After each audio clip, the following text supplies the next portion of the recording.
Hello guys, আপনাদেরকে আমি আজকে একটা আশ্চর্য জিনিস দেখাবো। সেটা হলো একই গাছে দুই রকমের, নিচে হলো পেঁপে ধরে আছে, উপরে হলো মর্দা ফুল ফুটে আছে। তো চলুন আমার সাথে থাক।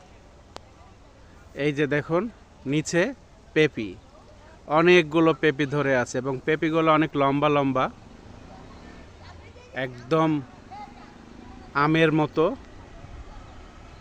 পাকিস্তানি আমগোলা যেরকম হয় ঠিক পেঁপি গোলা এরকম, পুরা গাছটা ভর্তি পেঁপি। হ্যাঁ, আর উপরের দিকে দেখেন ছেলে ফুল ফুটে আছে। তো একই গাছে দুই রকমের বিষয়, পেঁপিও ধরে আছে, আবার উপরে মদ্দা ফুল ফুটে আছে।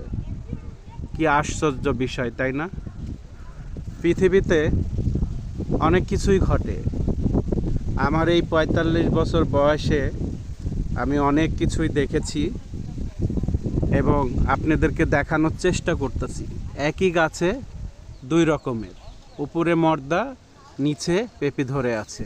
তার মানে মিয়ে পেঁপি গাছে সাধারণত পেঁপি হয়, এক রকমের ফুল ফুটে, কিন্তু একই গাছে দুই রকমের ফুল ফুটে, এটা একটা আশ্চর্য বিষয়। তো এই হলো আমাদের দুনিয়া, আজকে আছি কালকে নাই, চলে যাব একদিন। তো ভালো থাকবেন, সুস্থ থাকবেন, আল্লাহ হাফেজ।